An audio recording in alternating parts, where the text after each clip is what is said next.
Tammy's Boy Podcast is intended for entertainment purposes only. John Carden is not a licensed therapist. He is just a friend. All right. Welcome on in, everybody. Welcome to another episode of Tammy's Boy. By now, hopefully, you know me. I'm John Carden.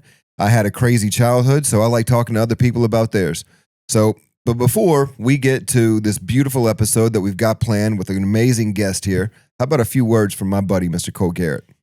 Tammy's boys and girls, how the hell are we doing? We got another great one coming at you right now. Before you start watching or listening to it, make sure to go like, comment, and subscribe wherever you're watching it or listening to it.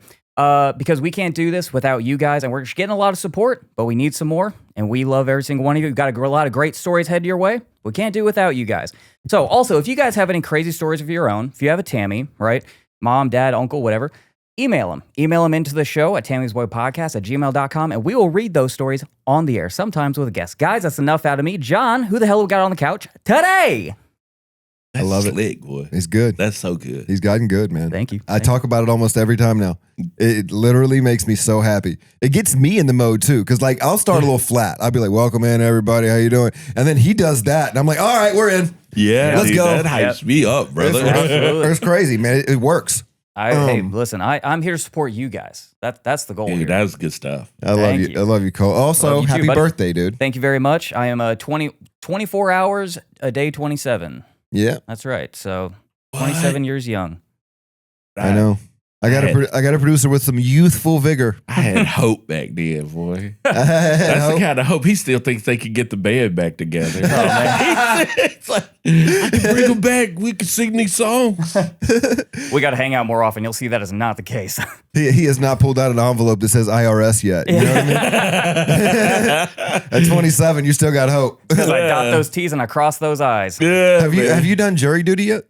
No, negative. But also I spent, most of my adulthood in the military too. So I got out of a lot of it. Yeah. Oh, yeah. You were No, in the military too, right? Yeah. Oh, Yeah. 3 vets. Let's go. Yeah, bro. Yeah, I'm a vet with an asterisk. But anyway, I'm one with not a true. lot of combat duty, which I wish was an asterisk. It sucks. The guest we have today, Tammy's boys and girls, my little kids, my fraud lines. It is Mr. Roderick McDaniel. What's up, everybody? How you doing? Welcome to the show. Thank y'all for to the show. having me, man. This is a nice setup. Thank you, Thank man. you very Thank much. you, dude. We I give it all to him. It's he's the brains behind the operation. I'm just the pretty face. I'm the stress behind the operation. Hey, they need a little of everything in there. That's how right. you make a good gumbo. A little of this, little of that. That is how you make it. You're absolutely we are. right, man.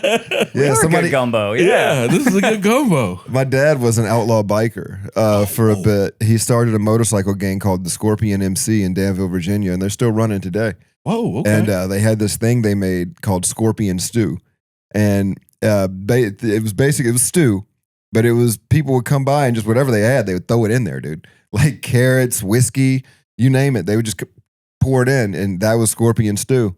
And I remember I took a bite of that when I was a kid. It was at least like 80 proof. Like, man, this dude got me faded, bro. I had a bowl of soup and the best sleep of my life. You know what I mean? Woke up like that. What's this headache? Yeah, what is this? Why does light hurt so bad? Can I have another bowl of soup? Bro, we're like 8 years old with your first hangover. What is happening, man? Yeah, man. Oh, God. So we always started off real simply here at Tammy's Boy. We like asking the question, who raised you? I am one of those black guys that makes racist white dudes mad because I grew up with 2 parents in my household. they're always like, no, Dad, no, he was there. I kind of wish he wasn't, man. I might would have a jump shot if he had been there. But yeah, no, he was, I had my father, Jim, and my mother, Lois. Mm-hmm. And he was military too. He was a provost investigator for the United States Army doing Vietnam. Oh, okay. And he did Lots of work those days. Oh, he did big stuff, and he was probably on the investigated my dad. Yeah. Yo, bro, some of the stories I heard about how many times they tried to kill this man and tried to frag him and throw grenades at him. Yep, I was about to say a lot of fragging investigations, I would imagine. Yeah, he did a lot. He would be on people. He'd do it. He had a good close record. I found out as I grew up. But wow. Was he CID? Bro, that's the only thing I don't know. There's some stuff they won't tell us. Yeah. But they told me like he was the guy that arrested officers. Yeah. Oh yeah. And he would be on drug bust and he was busting rings for a bunch of stuff. But he would tell me these stories like, yeah, I was in the shower and they just threw a grenade in it. Oh my God. You just said that so calmly, Dan. Yeah. Yeah. So like I kind of started understanding what he was. So growing up, it was hard. Like all my friends are doing drugs and they're like, hey man, you want to hit out this joint? No, I'm gonna stand a football field away from you. I can't have that smoke on me. Yeah. Right? Yeah. Y'all don't know the guy in my house, okay? Dude, we had a guy in a few weeks. His dad was a police officer that had a canine unit for years. Yeah. And New so York. He would go out into the woods and bury his weed, so that the dog wouldn't know. You have to, bro. 'Cause, dude, when you have a dad that's like hip to the game, bro, there ain't nothing I could pull. Nothing. Yeah, I mean, the problem is with my mom is that she was doing everything that I was doing. So there's You ran into her at the party? Okay. Hey, what's up, lady? like I would come home from work at Subway and I would pack us both a bowl. You know what I mean? Like it was mutual. Bro, yeah, no. It did not happen in my house that way. It was like real, and my dad could tell who was too. So I'd be coming home, he said, hey, was Ron smoking while y'all were out there? And I was like, how do you know that? And I didn't even try to lie to him. I just go, how do you know? And he'd just break it down. Like, here were the subtle hints, or here are things I picked up. Also, this friend does this drug. And I go, how do you know that? And he go, oh, if you watch how they walk and there's this thing with their eyes. I'd be like, brother, what are you you're just a drug sniffing unit yourself? Like, how do you do all this, man? Yeah, especially in the military, man. They're keen to everything, every piece of it, dude. It's like I got caught high in the military a couple times. But also I was at that point, I was in warrior transition unit and I was getting out of the military, so nobody cared. Oh yeah. I was going, dude. I was pushing it. You know what I mean? Like I definitely, looking back, I should have been a little better. But I was going to formations and flip flops. You know what I mean? Like I mean, oh yeah, you did not care. I had an 8-day beard. You know what I mean? Like when I was getting out, I'm like, listen, I'll show up in a bathrobe. I don't give a shit. Bro, I remember after the Tripoli, when it hit the mine the first time in Desert Storm, I remember like being real jumpy. Yeah. And there was no PTSD back then. They would just say, put some NyQuil on it. You'll get over it. That was kind of how they treated it. Yeah. You'll grow out of it. But, you know, like somebody could take off their boots and I hear a boot hit the ground and I jump up swinging, bro. Because I thought that was an explosion, like what's happening. Yeah. So, yeah, man, I think they should have gave me drugs then. That should have been when they started me like, take this, take the edge off. Did your dad push you to join the military? No, he didn't want me to join. Yeah. It was a weird conversation, man, but I was they gave me a lot of freedom and I abused the shit out of that freedom. So there was a thing where they said, if you can keep a 3.0 average, pretty much got the run of the house. You were like, get to go out with my friends. Do whatever I you don't want. got anybody checking on me, because their thought was, if you can keep a B average, he's not doing enough dirt. You know, this kid is keeping his head in the books enough to not be in trouble. There's nothing he's going to be getting into in trouble. And I was in everything. Like I was running the streets like crazy in high school once I got there. What kind of shit was you doing? Bro, see, so here's the beauty of all my friends were metalheads. Yeah. And on drugs. Okay. So it was like, there's access to a level of women that I had not met before who liked funny black guys. And I was like, this is a good world. Listen, black metalheads, fuck. Bro, it looked like a big bowl of grits with one raisin in the top. First time I went to see Motley Crue and Whitesnake at the Hearst Memorial Coliseum in Shreveport. They were on the Girls Girl tour. Concert right there, dude. Motley seen Crue and Whitesnake, man, I can smell the leather, dude. Bro, you should smell the hairspray. Smells like just a room of white rain. Yeah, I was like, this smells like puberty for me. I was into dude, I'm gonna say this. this is what got me into white women. That was the most dangerous time in my life. Dude, Tommy Lee had to be like, holy shit, there's a black guy here. Yeah, dude, that was back when the drum set would roll and flip. Yeah. Oh, dude, it was amazing, man. He's flipping around. He goes, holy shit, a black guy. Yeah, and I looked and I could see for miles, and I was like, there's not a lot of us in this. No, dude, you're probably the first Black Motley Crue fan I've ever met in my life. Bro, it was not a lot of us. I think at that concert, I saw 3 other black dudes, and we all did the same thing.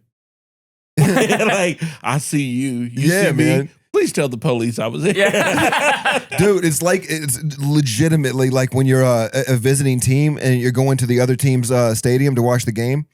Like, I've been a Carolina Panthers fan in the Seattle Seahawks stadium during the playoffs, bro.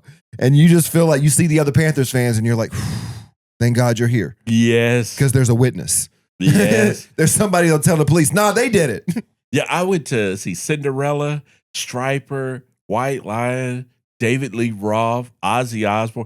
I saw some of the biggest names in the game. That's crazy. All in Shreveport? Yeah, pretty much. I would go there. Okay, even as a kid, I never went to, like, Jackson, Mississippi. It was Motley Crue and Guns N' Roses, and I didn't go to that show because Jackson's different. Yeah, Mississippi and I don't get along. Yeah, nobody gets along with people that live in Mississippi don't get along with Mississippi. Me and Mississippi are kind of like tip of the hat to keep going. By your leave. Just for the people to know, if you don't know, Jackson, Mississippi is I would say it's the blackest place in America. I would say it's top 10 of the blackest cities in America. Hey, yeah, Memphis has got to be on there. Yeah, and but Jackson's different. Jackson's one of those where it's like you don't see white people for a minute. Well, here's the thing. They are there, but they are so scared. Okay, because the rest of that state, they got a problem. They are very openly racist. So Jackson's like the safe. It is like the safe haven. Yeah, it's like the oasis. You get there, you go, okay, we got to get to Alabama and get out of this state, which is a weird sentence to have to say. Or you stop in Jackson, you're like, hold on, why does the food taste good? Yeah. They seasoned these grits. When Alabama is like an elevated, level, that's saying something. In my experience, anyway. I mean, it really is. I mean, there's Birmingham's a pretty black city too. I mean, I spent some time in Birmingham. Man. Birmingham's nice. Montgomery was cool, man. It was a great, like, the whole time I was in Montgomery and Auburn, those are some of the most diverse crowds I've ever performed in front of. But it's also the only place I made a blue-haired girl so mad. Yeah, it'll happen. Yeah. It was over there by Auburn, and she was like, I said, I found her. I found the one liberal girl from Austin in Alabama. She was mad at me, dude. I love her still. But it was wild. Yeah, no, I liked a lot of metal growing up. I liked a lot of punk. How did your dad feel about that? He thought it was weird, but we lived in New Orleans when we were kids. Yeah. And so we would go to church on Sundays, and then they would take us to Bourbon Street on Sunday afternoon and walk it, and then, all of that. And you're just soaking in culture and music. So every couple of feet, I'm hearing a different genre of music. Hearing bluegrass. I'm hearing the blues. I'm hearing jazz. Yeah. And so growing up as a kid, my dad encouraged us to listen to music and just deep dive it. And so I was listening to like Hank Williams country and just thinking, I don't know what it is about this song, but I like it. I don't know why Move It On Over is such a groove to me. But yeah, dude, he just kind of got weirded out by it. And then when we would try to explain metal to him, he'd listen to it, like explain it to me. Like, what do you like this? He'd make you think about it and try to explain what about it attracted you. And so he was always pushing us. Yeah. To be, to think deeply about the things you do and what you like, man. Be able to explain it passionately. I love that. Yeah. Yeah, it was a cool thing, man. He pretty much was shaping a comedian the whole time. Yeah. Yeah, I mean, have a perspective, right? Yeah. Don't just love it blindly. Know what you love. What kind of music was he into? Dude, he was a old-timey black gospel guy. Man. Okay. Like, he loved R&B. So, like, he went and saw the Commodores. Yeah. Me too. So, he would tell me about concerts he went to, and he was like an Earth, Wind, and Fire Commodores guy. Yeah. He grew up with the whole Motown thing. So there was like all Four those Top, Supreme. Dude, we had all these 45s, man, from them in the house. that my mom had bought, and he had these records, and he was a guitarist, acoustic guitarist, and he could play acoustic jazz guitar, and so he was really accomplished. But this dude would wake up at 6 o'clock in the morning. As far back as I can remember, that was my alarm clock, because he was getting up at 5 a.m. to go to work. Yeah. And somewhere about 5:30, he couldn't contain it. And you just hear this black guy in the background go, God has smiled on me. And I'm like, damn, this alarm's about to go off at 30. And I hear that song start. And I said, damn, starting the concert. I'll get to a second encore by the time I wake up, man. And he's running through the same gospel songs every morning. When he comes out like James Brown and he's got the towel over him and he does that act, that's when I'll get up. And then there's beep, beep, beep. Yeah, come on, Dad's about to do the encore. Don't interrupt. See, it's crazy because I love like soul gospel. A big fan of blues music. And that came, my mom, she was always between dudes or with a dude, and like, the thing about that is like when you have so many men in your life coming in and out, it's almost like you get a different master class. I never thought of that. Every couple weeks, because a different dude's coming in to teach you different shit, and then he just gets tired of your mom and leaves. That happened a lot during my childhood. But also there's the need for babysitters. And so my mom would drop us off in the hood regularly all the time, different babysitters. And we had this one babysitter, Miss Lana. Black lady, and we lived out in the country, and we'd drop off with her, and she listened to gospel from the time we got there to the time we went to bed. When we woke up in the morning, it was gospel, gospel, gospel. And then just got to one point where I'm walking through and I'm like, I'll fly away, oh glory. You know what I mean? And I'm like, it's in my head. And then soul music got me because it was the feeling, right? I started understanding the feeling that came from music. I didn't really understand, like, my mom would listen to like Celine Dion, My Heart Will Go On, Toni Braxton, all that shit, and that was great. But then my dad was Janis Joplin, The Doors, Bob Seger. Also good stuff.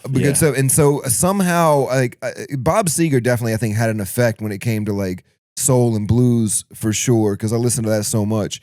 But then when I got older, man, it was just like, I'm gonna even say B.B. King got me. It was Gary Clark Jr. I heard him, and then I started listening to like Leon Bridges, and then War and Treaty came around, and I became big fans of them. And there's a lot of like Keb Mo and Shaky Graves, and just blues musicians really started to get me as I got older. And I think it all had to do with that gospel influence mixed with country, mixed with soft rock, mixed with all these things, where I just started finding the things that I could find the most feeling in. Bro, comedians hate going on road trips with me because that's my Spotify. Yeah. Sometimes I'll just make us playlists so I can concentrate it.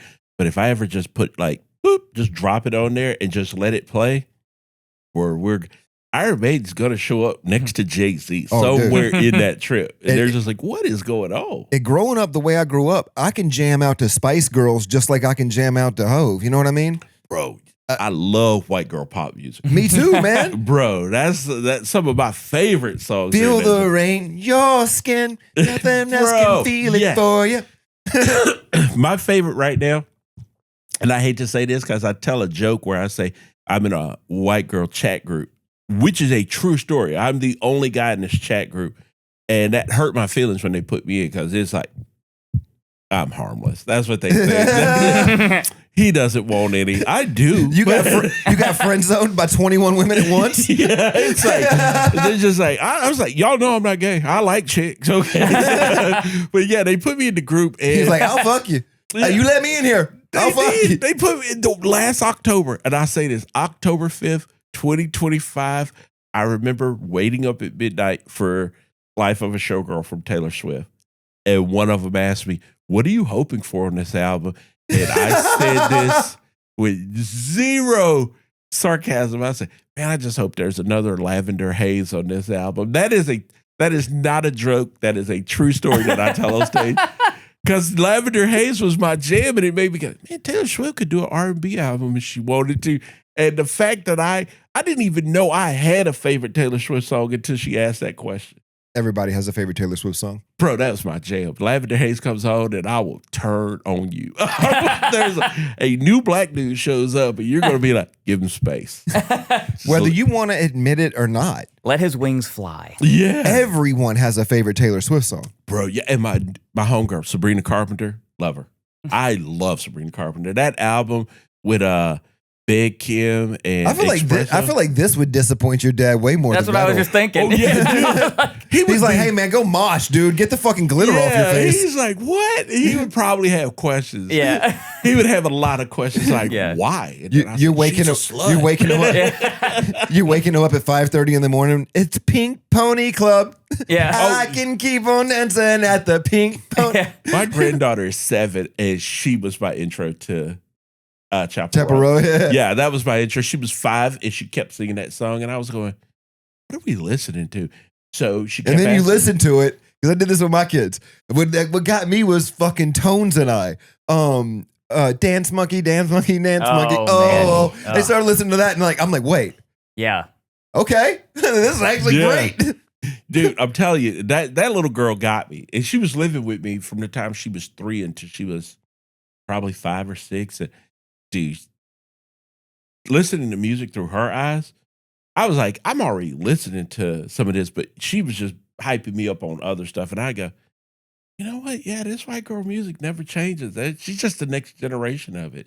Yeah. There's a banger in there. I'm going to just look at this the way she looks at it. So, Well, I've noticed, and I don't know if you've noticed, but everything seems cyclic. Like, oh, yeah. there's a Britney Spears of every era. There's a Paul Newman of every era. There's almost like a Paul Walker of every era. There's like they change out, Oh, yeah. every now and then. There's just a different version of that. And it's been that way for like, I'd say the past 30 or 40 years. Oh, Every yeah, boy yeah. band will give us one really flamboyant guy when he goes out on his own. Yeah. NSYNC gave us Justin Timberlake. One Direction gave us Harry Styles. Yeah. There we go. And here's the thing, man. I'll go ahead and admit it. I fucking love Harry Styles now. Bro, Yeah. yes. Well, I definitely Dude. like him a lot more now than whenever he was a teenager. you I know? mean, just let's move past Watermelon Sugar for a minute, okay? Because great song, but the one he did that they put in Project Hail Mary, I can't remember the name of the song. I remember hearing it in Project Hail Mary and thinking, Jesus Christ, that song is good. And then I heard it again later on, and I didn't correlate the two. And I'm like, Jesus Christ, that song is amazing. And Sign of the Times. Sign of the Times. Yeah. It's a great song. Yeah, when 2017? everybody could've was been- on Watermelon Sugar, I was so into Adore You. That was my jam for Yeah. that album. That was, Harry, you pop Prince. But that song reminds me of something like David Bowie could have done. You know what I mean? Like Yes. that song in particular. That I didn't know Harry that Styles did. was Harry Styles, actually. I know the song you're talking about from the movie, but I didn't know that. Yeah, it was. I didn't either, and then I finally correlated the two, and I'm like, okay, yeah, I'll give this kid his respect. That is an amazing track. Listen to this new album, and there's a lot of songs on there like that where Yeah. you go, oh, yeah, he really. It almost felt like he was trying to get into his alternative acoustic guitar era. He Yeah. was trying Yeah. to bring it back, which I applaud. Please bring that back. Yeah. I Was that the one that she like sang at the bar, the like German detective lady? I think so. I think that was yeah. Yeah. Great scene. Great Yeah. movie. If you haven't seen Project Hail Mary, go check it out. Yeah, it's an Definitely. amazing Yeah. movie. Yeah. Definitely. It's so Yeah. good. I know. I was going to take the kids to go. We went and saw He-Man last night. How was that? It was a fun watch, man. Yeah. Yeah, fun watch. Dude, you're the second person to tell me that, and I was going to skip it. Yeah, it's a But fun watch. now I think I have to go watch it. It's definitely a fun watch, man. You know what? I'm not gonna lie. Let's just segue for a second. Sure. I feel sorry for Idris Elba because I think Idris Elba is one of the most talented actors in the fucking world. If you watch him as Stringer Bell in The Wire, and then you watch him as Nelson Mandela, and then watch him in all these amazing roles where he actually acts, Mhm. not the ones where he has to make money. Okay, like Hobbs and Shaw, Yeah. or Yeah. the second Ghost Rider, or whatever. All these different movies he ends up in that does not do him justice. And then you see him in this movie like with He-Man, and he's dressed up in this ridiculous fucking outfit, and you just can't help but sit there and be like, man, poor guy. Even though he's making $10 million to do this. Yeah, if you just saw him in Luther. If Yeah. you watch one Luther. season of Luther and you were like, this guy can act. Oh, He is man. an incredible fucking actor. And you're like, let him play Othello. You know what I mean? Give him Yeah. something with chops. This is what drives me Quit putting crazy. them in ridiculous outfits to sell fucking toys. Speaking of Luther, my mom has a taste for Idris Elba because of Luther. Oh, who, I bro? hear about that Dude. pretty often. He's every middle-aged woman's first, expedition into black men. Absolutely. Yeah, he's entry-level drugs for white women. Oh, Yeah, for sure. 1000%. He's entry-level black guy. Yeah. If Denzel didn't get you, That's true. Idris Yeah, Elba did. That's true. Yeah, Idris Elba did. And it depends on when Denzel got you. It depends on how your life turned out. If he got you in Training Day, shit didn't go well. Yeah. No, that's not a good time to get caught. No. And if he got you in Philadelphia, then you're just confused. Yeah, very confused. I never thought of that. If he got you in Remember the Titans, good game. Yeah. Good game. Yeah. Good The game. preacher's wife. You needed him next to Whitney Houston so you could go, these black guys are kind of tender and soft. And that's when I showed up. And if he got you in John Q, you have had a good marriage and you have done well for yourself for a lot of years. Yeah, bro. It's been solid. You have zero complaints. That is, you have lived a full life, dude. If you fell in love with Denzel and John Q, you got a good man. You found a good one, dude. That's a good time to get it, man. Yeah, But, it is. Yeah, Idris, you're just like dark and brooding, and your dad should love you and hug you more. Yeah. That's all I would say. Idris, man, it's crazy because we talked about him being James Bond for so long that he aged out of being James Bond. Yeah. It sucks. Yeah, it does. It really sucks because does. he was James Bond. He could have been for sure. Like- it would have been awesome. I don't give a shit about black James Bond, white James Yeah. Bond. It's like the best guy for the role is Idris Would have Elba. acted, dude. Daniel Craig is awesome. Okay, Yeah, and I Daniel grew up Craig's with Roger amazing. Moore, Yeah. but We're talking about suave, debonair, can blend in pretty much anywhere. Yeah. that was our Fucking- guy. Idris. yeah. He was ready. We all wanted it. There's not a single person that didn't want to see Idris Elba as James Bond. It's like, I get it. Daniel Craig was fucking incredible. One of probably the greatest James Bond we've ever had. But we still wanted Idris. Bro, there are guys in the Clay and they were like, I don't like them colored guys. That Idris Elba. Yeah. Dude, they were ready for it, bro. Yeah. They were like, come on, give it to him. And it's like, man, we gotta put him in ridiculous costumes and like make him play Hemdall and Thor and fucking the He-Man wearing this. Oh It's my just gosh, yeah, I forgot about that. yeah. Dude, Yeah. he is him, dog. Okay, yeah. He talked about it in an interview where he went from like playing Nelson Mandela to wearing this huge gold fucking horn thing, and he's sitting around like, "What am I doing?" And dude. I'm like, I'm with you on that. What are you doing? Dude, you know what, man? Once you've taken on everything and you've proven I can act, I don't even knock you if you just go, bro. This is to pay for the beach home in Malibu. Yeah. Yeah, You know who I was just thinking about that relates to that? You guys remember Barry Pepper? He I do remember Barry Pepper, he's great actor. in Saving Private Ryan. He plays the sniper. And he was in like We Were Soldiers, like he was in the Bourne movies. He Yeah. always played a side character, but he's always really, really good at it. Yeah. And I was just thinking about it. I was like, I haven't seen that guy in like years. He's been in some stuff. I feel like he kind of, maybe he got like pushed out, or it could be like that type of guy, is like, you know a guy's like, I only saw him in like 80s movies because they like get in and then they either get washed up or, maybe some of them just like, That's Also, what I hell, want to do. that Also- would be awesome. I've learned recently, just like being behind cameras and being on sets and stuff. There are a lot of people that are difficult to work with, Oh, yeah. and you don't know that as a consumer, right? Sure. There's a lot of people that are Katherine Heigl fans Mhm. that are like, "What happened to Katherine Heigl?"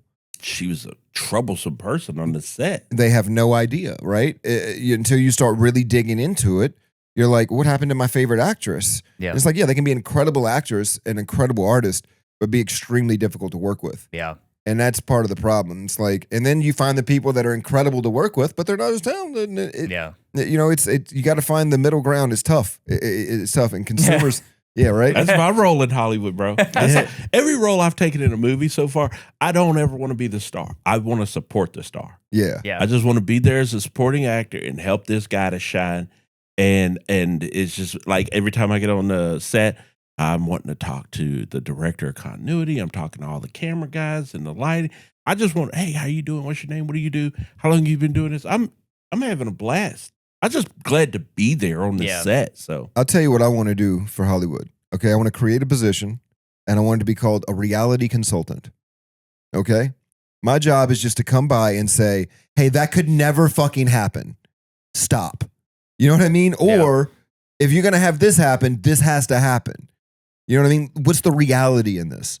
Because there's so many things I watch where I'm like, dude, I've been in that exact situation, and I'm telling you, that is not what would fucking happen. You know what I mean? Like, I get it, but sometimes not even close. And if sometimes it fucks up the story for me. Yeah, I get that, but there are sometimes it's like, look, I'm in this movie theater to get away from real life. yeah. I get that. Yeah, and there's certain fantastic elements where I'm all about that. But Yeah. there's certain movies where I'm watching like I don't know, just for example, like Carlito's Way or something like that, where like a mob epic, where I've Deep pull. I've been a criminal. You know, at some point in my life, I've done some crime. Can either be crooks or criminals. Cops are criminals. Cops are criminals, and you know, I've been a criminal, and I'm not proud of it, but it's a matter of survival. You grow up poor, you got to sell, what's in that orange bottle, and I've been in that world, and I've seen the way people act, and like one of the things that I hate with mob movies is the way they murder people. Sometimes, is this like, I think the perfect one is Goodfellas, Joe Pesci. I think that might be one of the perfect mob murders. Hell yeah. There's absolutely zero witnesses. It's a closed room. It's a late night.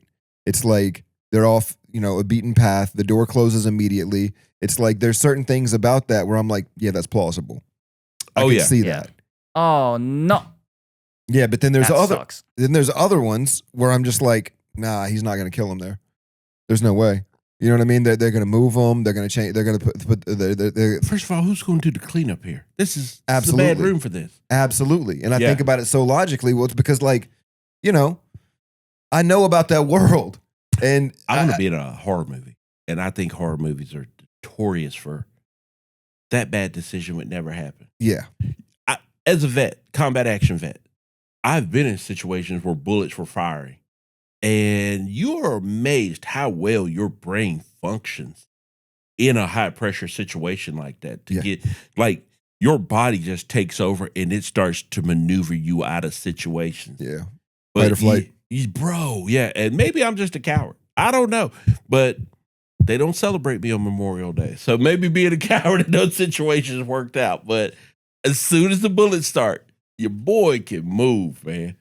Yeah. And sometimes in horror movies, when the horror starts, you're going, why would you run into a closed, all this space and you ran into that house and the doors are locked? Mm-hmm. And you gave up after the first shake? You're not even breaking through the door? Your adrenaline's so high, you'd have ran through that door. Yeah. One of the horror movies that I really enjoyed just for that simple purpose was It Follows. Did you watch that? Yes. Because the running doesn't matter. It's always going to come. And it's like steady, right? So like you can travel all the way across the nation, give it a month. Well, that's also just like good writing too. It like that was great writing. It determines a trope, and then it like, okay, how do we like eliminate this trope from even like existing in this story that we're building? Yeah. That's why I'm in love with all the horror lately, bro. Everything, Obsession, Backrooms, Hokum, all of it's been top tier, brother. I just saw Backrooms. There's a little bit of like originality going into horror, these days, which I was never really into horror. That was like the genre that just didn't really interest me because of all things you're talking about. Like it was just a lot of it was campy. I know there's good horror movies, but it's just overall. Backroom is such an interesting piece of art because it came from a post on 4chan about liminal spaces. Do you know about that? Like where it originally came from? Ran with it, brother. Yeah, and it ran with it. And they made little series of it, and like the Squiggly Man and. I thought the original was the one they put out on the internet years ago was scarier than the one in the theaters. Kane Parsons did so much for the Backrooms as a 14-year-old kid. Yeah. And then when I went and watched the movie, and they're like, A24 is the only people smart enough to go, well, look, he's been doing the series.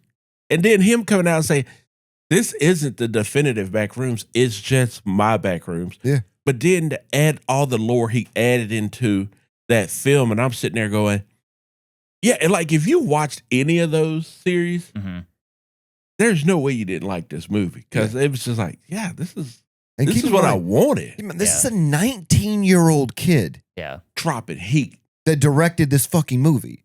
You know what I mean? You're talking about Spielberg or fucking Scorsese. This is a 19-year-old kid that just dropped Backrooms, and it's really good. Well, also too, I mean. Its production budget was only 10 million. Yeah. Right. And its domestic opening was 81 million. Worldwide gross is $154 million Right on a now. $10 million movie. And it just came out. Right now. Yeah. It's like That is hope, ladies and gentlemen. That is hope right there. It's like giving a chef a 25-cent chicken wing and trusting that you can sell it for $8. Yeah. Well, I think it also just shows that it's like, if you let like artists be artists and you just let them do their thing, they don't need $300 million. A24 has figured that out. Yeah. A24 really has figured that out. People keep talking. Well, something that bothers me, small rant. People like to talk shit on A24 because like A24 does have like some like tropes that they do within like a lot of the movies they produce. But people like to talk about it like it's like a bat, like they're not putting out, like consistently putting out heat. Not say they have a couple that aren't, and they take best, shots. Like, they do take shots. Nobody else is taking shots. Horror was reinvigorated because of A24. Absolutely. The Maxine movie, the X movies. Oh yeah. Oh, Hereditary. Yeah. Hereditary. You go back even before Hereditary. There was some crazy stuff happening with A24 horror. The Witch. Yeah. Yeah. Midsommar. And you know what? That's completely right. A24 is the reason that I've started to get into horror and just get into it as a genre itself. Yeah, that's because completely right. good stuff. Absolutely. I even thought Death of a Unicorn with Paul Rudd and Jenna Ortega was so underrated. Yeah, well, fun watch. Yes. Here's the thing. I am tired because we're on this movie train now. Let's stay here for a second. I'll get us back on track in a minute. I'll take care of it whenever I feel. But there's something to be said. Like, not everything has to be a cinematic masterpiece.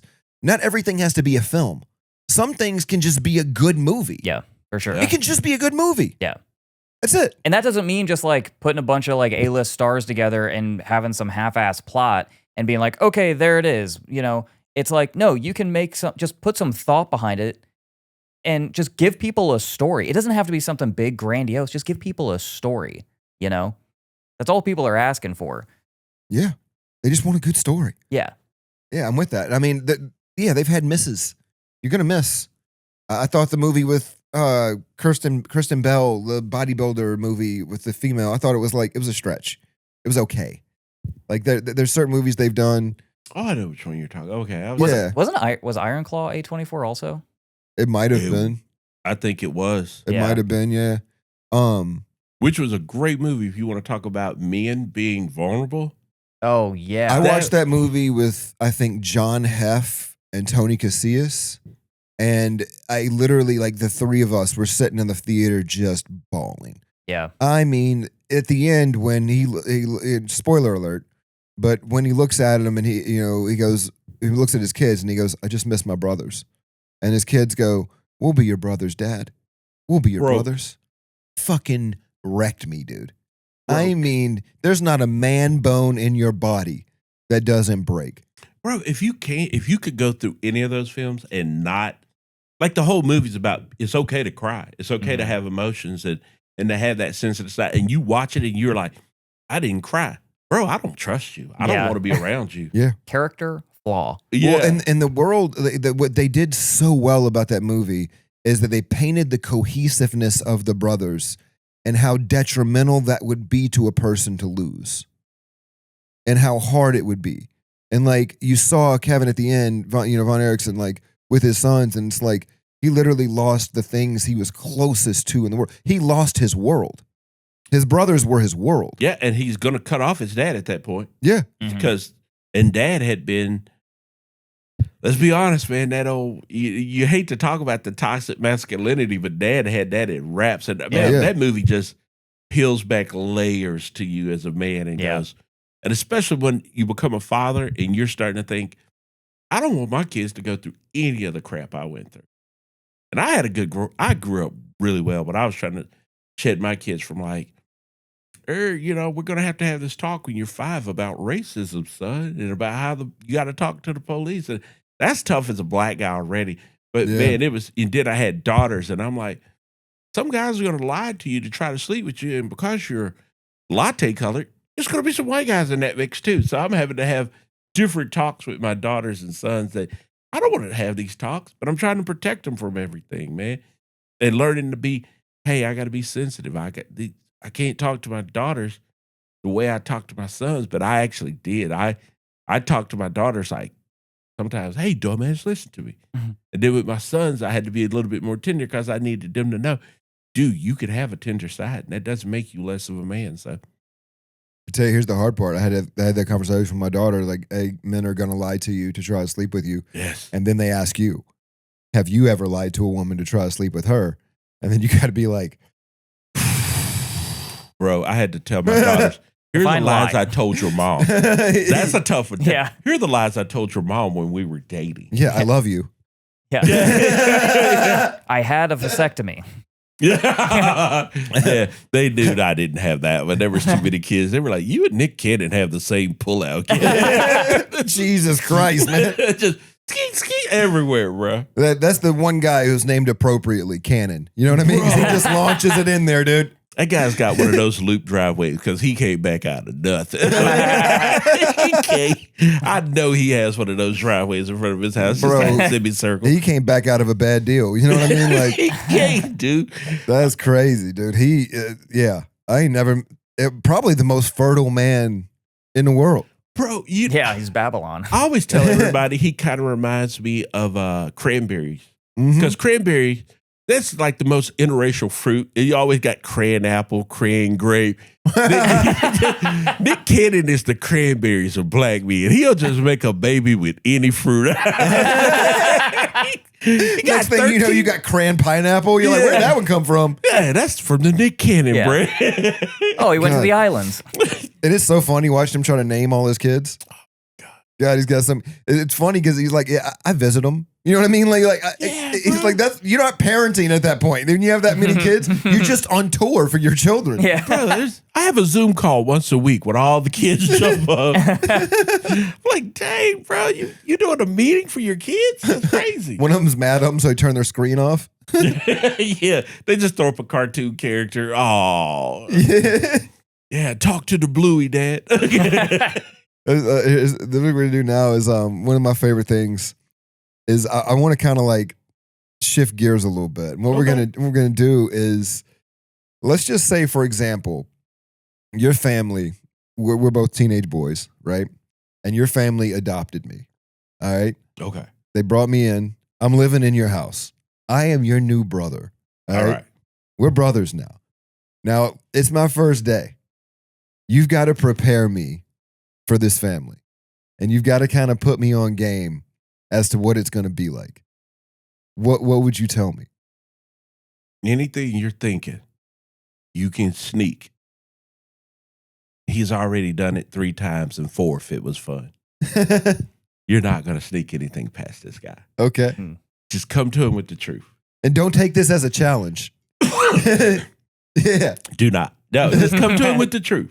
Just tell him straight up. Because I remember I was trying to stay out to 3 o'clock one time in high school with my friends. There was something going on, and it's not going to get over to 3 a.m. And my dad was like, no. And so, once again, why? And I run out the argument. I thought I'd practiced it. I had bullet points. I got this. I went and hit it with it. And this man looked at me and said, the only thing open after 2 a.m. is IHOP and Legs. And your ass don't need to be in either one of those. Shut it down. And I was like, No argument there, Papa. yes, Father. I walked back to my room with that one. IHOP and Legs. Yeah. Let me write that down. I'm going to have to use that. Yeah, that was coming up when I was a dad later. You know what I mean? Like, Yeah. We will revisit this line. But I do love a short stack. I do. it shut me down. You know what I mean? Like, Denny's, here we come. Yeah. And even if she's a redhead, short stack. I'm like, sorry, brother. But yeah, dude, it was he got me with that line, and man, I would just tell you, he's got you. There were things no worries, guy. No worries, Dad. I'm a Denny's guy, and she lays on her side. Dude, he had, and I think he knew because he had so many, sons all around, and it was kind of like, that apple's not going to fall far from the tree. I don't know which one of you is going to be, but that apple's not falling far from the tree. So I'm in this family now. How many brothers do I have? So you would have Chris, Michael Ray, Terrence, Kevin, and me. 5. I got 5 brothers. Yeah. What's mom like? Mom is dope. Yeah. Okay, here's the thing. Everybody in the family's funny. Your grandma and your dad, everybody's a stand-up comedian. Okay. They're like naturally funny. So you're laughing a lot. Yeah. And, but man, it's just mom has this ability where she's no nonsense, but eventually as you grow older, you start realizing, man, this girl's got some chops, dude. Yeah. She's funny as hell. Yeah. But yeah, she's also like when I was growing up, my mom was first condoms I ever got in my life were not from my dad.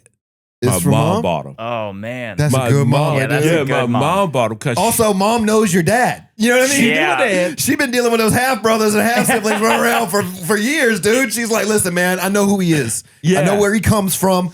Let's put something on top of that. and I fell in love with the first girl. I was like, I am crazy about this girl. Was a chick named Catherine, and like I was a freshman in high school, and I was crazy about her. And it's the first Latina I've ever like met, and I'm like, just everything about her. And my mom seriously bought condoms, brought them back, and put 2 of these in your pocket. And I said, why? We're just going to the movies. And You my think mom I'm said, going to fuck twice my first time? bro, my mom was such a hype lady. That's the hype woman I need in my life. But she gave What an optimist. She Yeah. gave us take 2. And I said, we're just going to the movies. Yeah. Take 2. Why? You have lost your mind about this girl.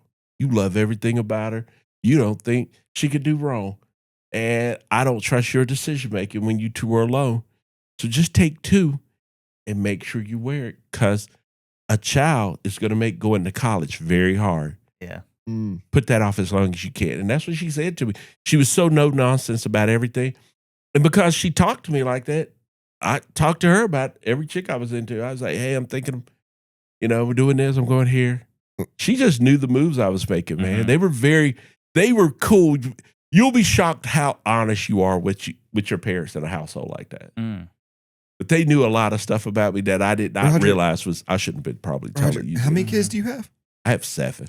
Okay. Oh, okay. I just, Yeah. Your boy was Skeet Machine Jr. I just was like, maybe the conversation didn't work that well. You Yeah. know what I mean? Like, Hey, but I had them all in the context of marriage. It's not like when I'm not out there like, I got a bunch of baby mamas. I was like, I was married to this woman. She is the mother of my children. yeah. That's different than a baby mama. Yeah. A baby mama went, man, I slept with the neighborhood mom. Yeah, no, I was like, I'm married to this woman, 4 kids, but also our cable package stuff. Your cable's made. Ain't nothing to do but fuck. Yeah, that's it. That's what I said about growing up in a trailer. You know what I mean? Bro, If you ain't got cable, you just fucking and eating lunch meat. yeah, or you going outside to see the neighbors fight. That's it. I've been in trailer parks, bro. Or you're stealing the neighbor's cable. Oh, look. Or That I planning did a on couple how to steal times. They're neighbors' helping you. cable. Okay. That was crazy because you could only watch what they watched. So like, Yeah. we'd be sitting in a house and like you'd be halfway through a Wheel of Fortune, like shit, Dateline. Dateline came on. Have you ever go next door? Hey, Dateline's on at 8. Like, oh, what, for real? Yeah, it's not a repeat, it's a new one. Oh, my mom would. My mom would go next door and be like, hey, I'm trying to put the kids to sleep. Can you put on Disney Channel? See, she's a real one. You say what you want to, but mom was really down for the cause, dude. You gotta go, yeah, she was off kilter, but that's a win. The problem is what mom did 20 minutes before they changed the channel. You know what I mean? It's how she got him to change the channel. It was a lot, Oh, it was a no. lot like Forrest Gump getting an education. You know what I mean? Look, I would never knock those women. I've dated several of them. Dude, one time I've talked about it on the podcast before. My mom was literally hooking up with the lawnmower man, the guy that just landscaped the trailer park. And I'm like, Mom, set your sights higher. You know what I mean? At least get the plumber. You know what I mean? At least get somebody with a 401k. Yeah. Hey, but the landscape guy had his own company. Yeah. I mean, let's just be real about Yeah. it. No, here's the thing. I don't even think it was his company. I think he was like, Oh, he was one of the workers. yeah. He was the guy that sat in the passenger side. It wasn't even his truck. It's Jorge. Bro, I'm going to be honest with you. I am so glad I didn't meet your mom in high school because You and I me would be both. one of your stepdads. I know. I would be one. I'd be like, John's my favorite son.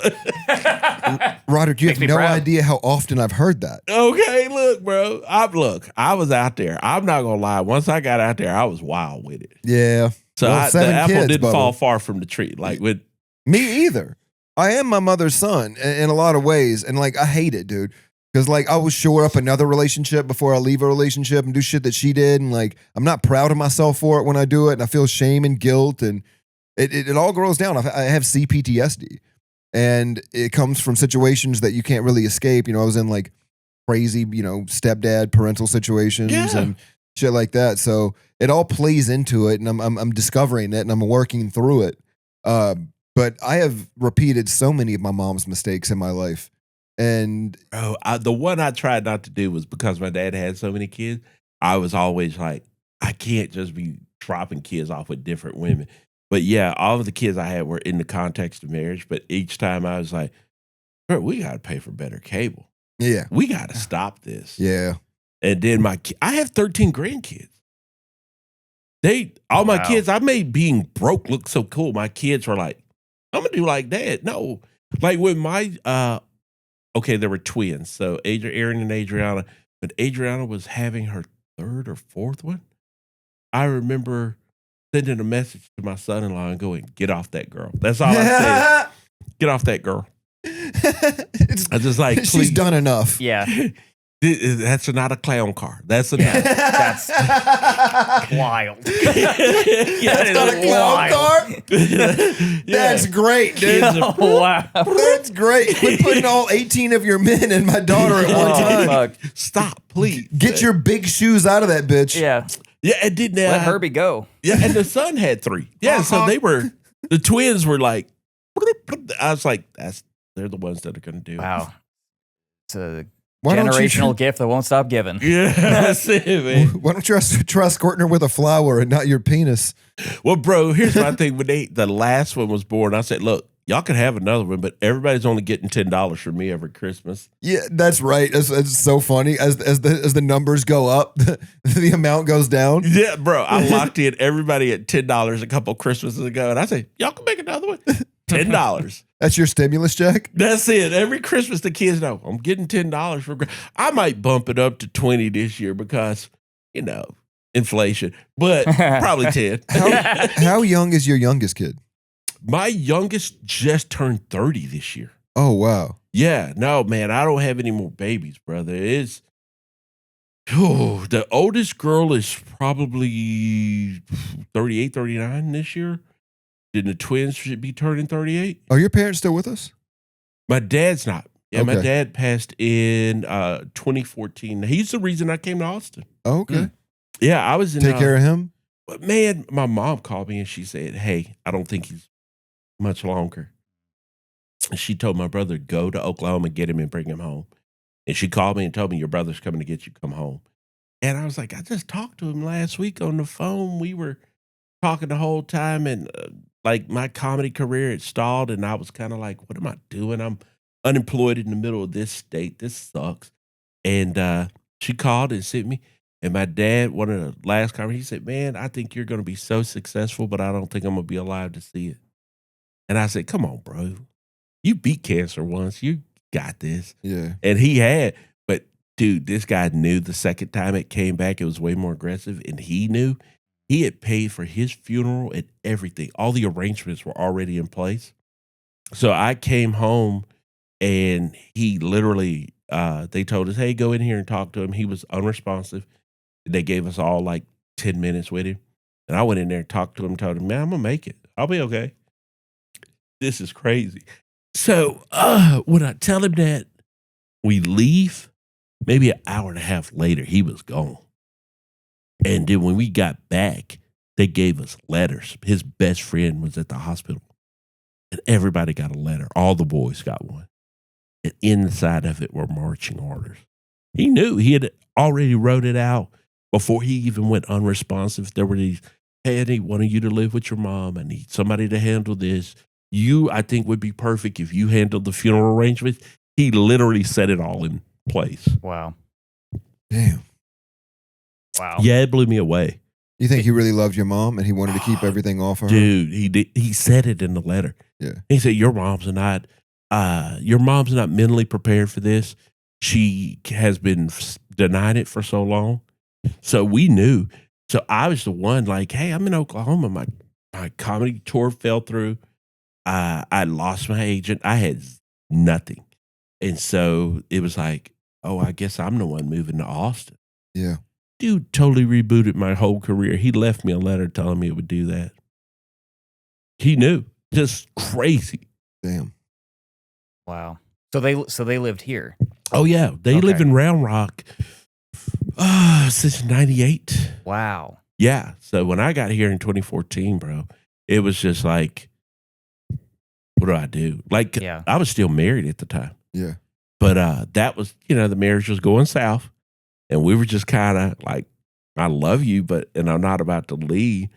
But she was going through her own thing. And she was like, she became one of those Christians. You ever met a person that's like, I believe in Jesus and God talks to me at night and I wake up in the middle of the night and I journal. And I say, people with bipolar disorder do that too. Yeah. So she was that lady. Mm. And I would never tell anybody, you're not hearing from God, because I believe in it. And that whole story of Noah and the ark, he was hearing from God. He's like, hey, you got to build a boat. So I was just kind of like, somebody tells her to build a boat, I'm going to go to the wood shop and grab a couple of 240. planks. Yeah. Yeah, that is a valid debate. Prophet or schizophrenic? Yeah, I wanted to just hedge the bet. So I was Yeah. right there with her. That's funny. But yeah, man, when she started doing that, and I could tell, we're not even the same people. So I came here to help my mom, and I moved into the house with her, and dude, like clockwork, she started to detach from reality. And I looked at her and I said, hey, after the funeral, we went back to the house, and I said, you got 2 weeks. Go in the room, cry, do whatever you want to do. 2 weeks, I'm going to come knock on that door. You got to unask that bed, and we got to go somewhere. You ain't got to go nowhere big, but we're getting out of this house. See you in 2 weeks. And I shut that bedroom door, and I walked out, and I went over to my room. And I said, well, what do I do with this new life I got here? And I thought I was done with comedy. I was about to quit it because, my biggest fan had passed. And my brother said, oh, we don't got quitters in here. You can take a break, but you're not quitting. Yeah. And I was pissed at the dude. I said, you're not going to tell me I'm not quitting. And I did not get to quit. It's literally, I started writing through the pain. Damn. So that was it. I was like, and then I started meeting people. I was going out. And old Austin, come on, it kind of sucked. Yeah. I'm not going to lie. It sucked, but that's what got me into, I was kind of went out for my own. I was like, I don't really want to be in this scene. And they're wanting me to start over because I'm not an Austin guy. And I refused to do that. So I just kind of started playing anime conventions and Doing the road. yeah, just building my own life out there, man. Yeah, that's what I did. I got here. I just kind of saw like, okay, I see what you're building. It's not really for me. Yeah. You don't want storytellers right now. You want, I know what I am. And I stayed on the road. I've been on the road. I've been on the road all year. Like I've been home, Colt, maybe 3 or 4 weeks since Yeah. January. Not a lot. You've been out. I've been gone. This is the first time I've been home this much, but I had a stroke in January too. I know. Holy hell. Yeah, man, bro, dude, I will be the first to tell Scary you, as fuck. best thing that ever happened to me. Yeah. Too dumb to even know I was having a stroke. Honest to God, I did. What happened was I'd been arguing with Geico all day because of my car. Sons of bitches. Yeah, I had that accident. As a road comic, that is something that you do very regularly. Yeah. I was in Alabama and a 18-wheeler tire exploded and it tore the front end off of my car. And there was, even into 26, there was still an issue where I had to take the car back. And they found, hey, your axle's about to come off. This wheel and this axle right here are about to break. And so I'm arguing with them like, you didn't fix that. This only happens in a front end collision. Yeah. And they were arguing back and forth. And I was so frustrated. I just said, you know what? I'm just going to bed. I got to take a break. And I laid down and I could not swallow. Like physically could not do the swallow thing. But I have sleep apnea. So I had a mask on. And I didn't smell burning toast because I have a mask pushing air into my face. And so I just can't swallow. And I go, dude, my sinuses are messing up. And I propped up a pillow, stuck my tongue under the roof of my mouth, and rolled over to the other side and went to sleep. I'm actively having a stroke that whole time. Holy shit. Slept through my stroke. And when I woke up the next morning, my whole right side was weak. And all I told my family was, man, I slept crazy. I just thought I slept on it wrong. I wouldn't go do, what is Kayvon? What is his last name? I can't think of it now. He's a comedian, young black kid. Here, he does a podcast, and I did his podcast that Saturday morning. I literally just had a stroke the night before. I go do his podcast Saturday morning. I'm just kind of like, I got brain fog and I'm a little tired, but I'm answering all the questions. It's a great interview. And then by Tuesday, I drugged this leg. I got up that morning. I kept telling my family, well, let's go to the hospital Monday. National championship. Got money on the game. I can't go to the hospital. Priorities. Yeah. But then Tuesday when I got up, I did the Thriller and I drugged my foot. And I was like, oh, that's not normal. We got to go to the hospital now. It's a full-on foot dragging limp. Yeah. And when I got to the hospital, I was like, hey, this whole side, y'all, I just Googled it. I think I may have had a stroke. And then I told them the story and they ran me back there, ran a bunch of tests. That's when I made the post, like after a couple of days at the hospital. I'd been there probably 3 or 4 days, but I made that post on Instagram and said, guess who just had a stroke? And yeah, I was getting let out of the hospital that day when I made that post because that had been confirmed. You had a left posterior stroke, which is what caused the right side weakness, and it could have killed you. You don't know how, like you're 1 in a million, like where I was able to go to therapy and come back from it. I fought through therapy, but I don't have the stroke. I had to learn to walk, like really. And what about your speech? Was your speech affected?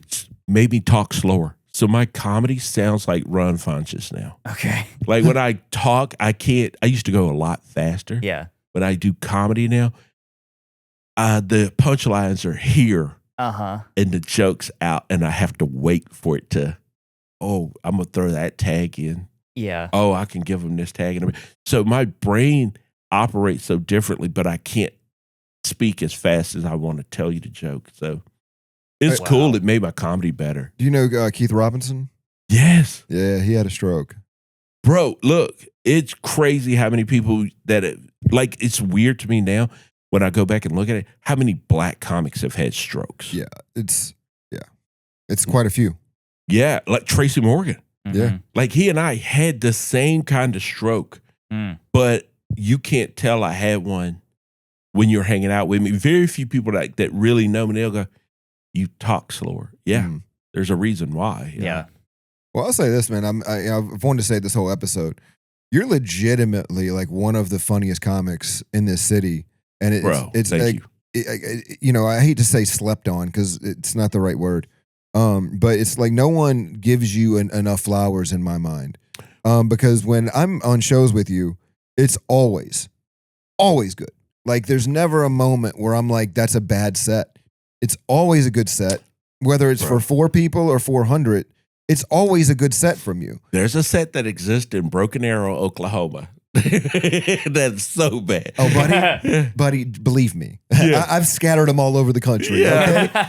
I have put turds on almost every stage in this country at some point. I literally told Cody Byers one time, it's like, man, if I didn't have to drive you back home, I'd have killed myself after this show. It was so bad, golly. There's some. Broken Arrow, huh? Right outside of Tulsa? Whew. Yeah. I love Tulsa, but Broken Arrow, they could burn that whole city down and I would never cry. I would be like, that's the nice part of Tulsa, is Broken Arrow. Yeah. Yeah, it's like basically the Boardwalk Park place of Tulsa. It is nice out there, but they are very pretentious and they don't know what they can laugh at and what they can't. Tulsa's got some dirty laundry too, right? Like there's a lot of racial issues in that city. Yeah, bro, look, there was full riots. Yeah. Bro, one of my favorite cities for anime conventions, also one of my least favorite cities for comedy. Huh.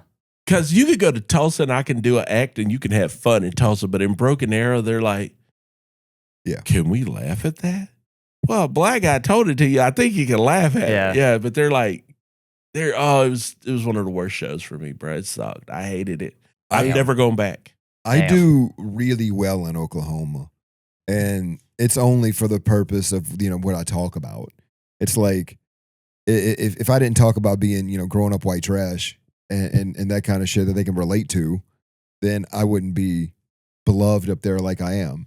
It's weird where I do well in there, but anywhere near a base, Yeah, I'm gonna kill it. yeah, me too. Yeah, in Oklahoma City, I'm gonna kill it. Mm. It's very weird how, but dude, Broken Arrow broke me. I'm gonna tell you one of my favorite cities that I do comedy in, and it's fucking Lawton, Oklahoma, Fort Sill. Yes. Oh. It's crazy how much fun it is to do comedy there. There's a place called, I'm going to shout it out, Comedy Avenue. It's ran by a guy named Andrew Patterson. The tattoos parlor. Tattoo parlor. I've done it. Yeah. It is one of, and I recommend you for it. It was one of the most fun experiences that you can do as a comic, because you're coming into a small town. They really, truly appreciate you. This fucking tattoo came from that parlor. Bro, yes. Yeah, I literally did the show, and I was like, "You want to give me a tattoo after?" And Andrew stayed up till fucking 4:00 in the morning tattooing me, dude. One of my favorite. There's one of my things for road comics. They get this, but the show is such a little part of your day. But that hang session after the show, dude. His wife, like I have a spinal cord injury and a herniated disc in my neck. His wife's a licensed masseuse, Brandy. She literally came over and did the cupping shit on my back before my first show there, and like rubbed me out and like got all the knots out of my neck and all that stuff. Bro, yeah, I've traveled all over the country. I've done gigs from fucking Timbuktu to Tallahassee. yes. And I have never in my life had a producer send his wife to my hotel room to cup me. You know what I mean? Bro, That was insane. And I'm not saying it in a way like 100% appreciate it. Like that's not weird to me at all. I didn't think at first it was a little awkward. At first maybe it's like, you're here to do what? You're here to cut me. It was awkward, but she's like, I've got all the stuff. I can just come by and do it. And I'm like, yeah, fuck it. You know what I mean? road hospitality is so different. It's one of my favorite things. I want every comic from Austin to experience the real road. There's nothing like it. It's not glamorous, but Jesus Christ, some of your favorite stories are going to happen in those small towns like that. It's not glamorous, but it's comforting. Oh, dude. There is something like when you're meeting these people in these small towns and like they're putting you up. And I've done Woodward, Oklahoma. I've done, Calabasas, Kansas. I've done some weird cities and places, and Louisville, Colorado, Gillette, Wyoming. And the people make the place. The place don't make the people. Bro. And those kind of places that you go when you get these small towns, the people truly care about that town. They care about, oh my God, we've got a comedian here. It's a big thing for us. North Dakota, South Dakota, Minnesota. I did all that in a run one January, February. Yeah. And I literally, for the tour after we left Minnesota, the only black people I saw were in my wallet in pictures. Yeah. I played towns where I met one black guy in North Dakota in a Pizza Hut, and I ran up and hugged him. And I said, "Are there any others?" And he was like, when he found out I was a comedian, his family was at the show that night, but he's married to a white woman, so it was all white people. It was just me and him. Okay, but we're gonna get through this together, brother. But it was so much fun. But I would think, I tell black comics this all the time. You start thinking about, like, did I have a racist time out there? I met one the whole trip.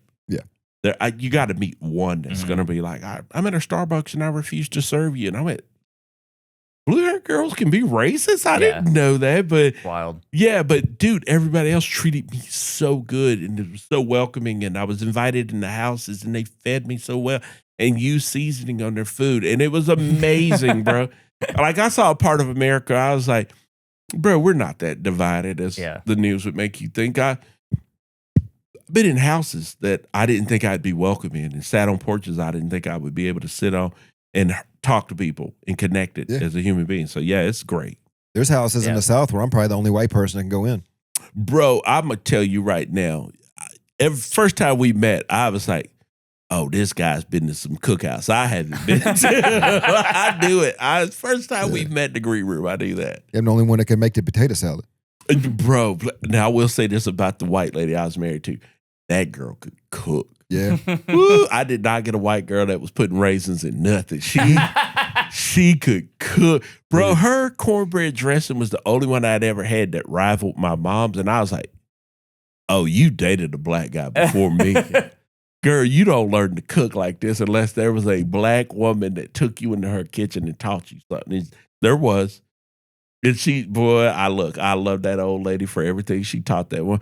When I met her, I weighed 195 pounds. After a year in marriage, I was 257. Oh, wow. She made sure I couldn't run away from that marriage. Called happiness. Bro. Roger, where's she at? Just asking for a friend. she's in Dallas. I always will know where that woman is at all points in my life. She's in Dallas. Yes, man. She's there. She can cook. Dude, my mother-in-law from that marriage still sends me every Christmas, every birthday, every Father's Day. She'll send me $50 and calls me to tell me she loves me, and she knows when my albums drop, when tours happen. That's so sweet. Keeps in touch with me. And I'm like, she always says, you treated my daughter good and you love my grandbabies. And I was like, yes, I did. Hey, is Kim making Thanksgiving dinner? I just want to drop by for a plate. That's all I'm saying. I don't care if she gets a new husband. I'm going to let him know that, look, I'm glad you love her and treat her good. But I am showing up Thanksgiving for a plate to go. I just need you to know that.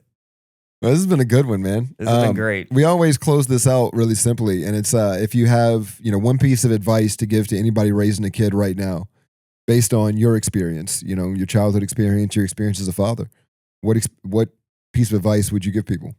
The thing I wish I would have done more when they were younger, and I'm learning to do it with my grandkids, is my dad asked that question. Ask a lot of questions like, why do you think that? How do you think that's going to work out if you do this? Because what I'm noticing is my dad asked me questions and made me justify a lot of my thought process. And I didn't do that enough with my kids. But man, with my grandkids, I asked them so many questions about, well, why'd you do that? Well, what were you thinking? And they always have a good answer. And what you learn a lot of times is instead of you jumping and thinking, oh, I need to do this or I need to this. Bro, sometimes you hear those thoughts and you go, that's not a bad thought. I would have never thought of that. So, yeah, ask more questions. If you even feel some anger boiling up, like, I'm about to kill this kid, just go, let me interview him first. Yeah. Let me just ask this question and let me get your thought process and do that. It will change your relationship with him because I will promise you this. They are going to tell you a bunch of stuff you don't want to know. Because my daughters, they have horrified me. There's no I'm still your dad, but they tell me horror stories about bad boyfriends and weird things that guys have asked them. Like, I've had women come up because I'll tell these stories about my daughters, and they go, I wish I could have talked to my dad about sex like that. And I'm like, your dad doesn't want you to be able to talk to you the way my daughters talk to me. But also, I wouldn't trade it for anything because they've really help me to understand women these days, man. Yeah. That's funny how your kids can enlighten you.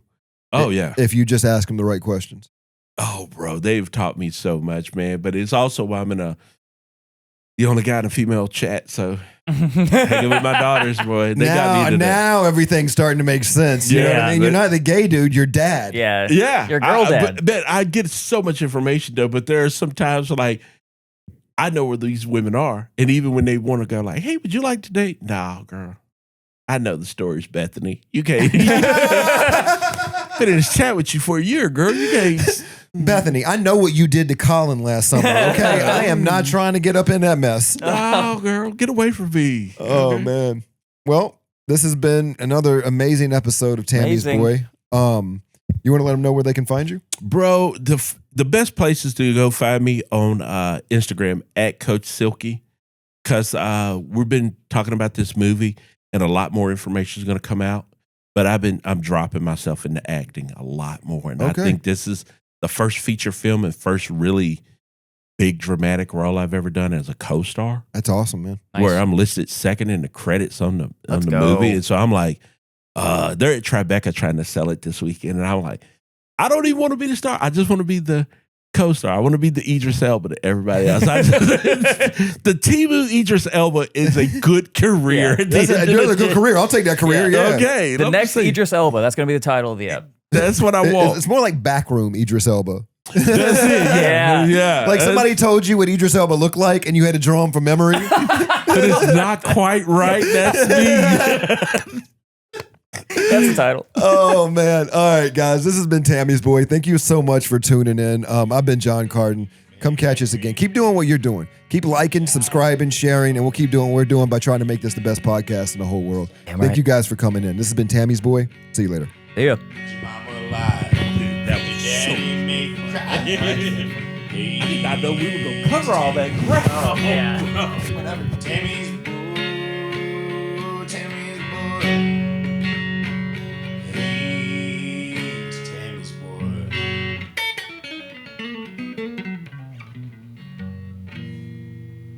They can subscribe. Why can't they? What would ever prevent them from subscribing? Well, that's the question. Why wouldn't you subscribe? It's like, you know what I mean? Subscribe if you can. No, you can. You can. It's What? free, actually. People with nubs for arms can do it with their tongue, dude. You got this. You got this. I believe Listen, in you. we believe in you. Yeah. Subscribe.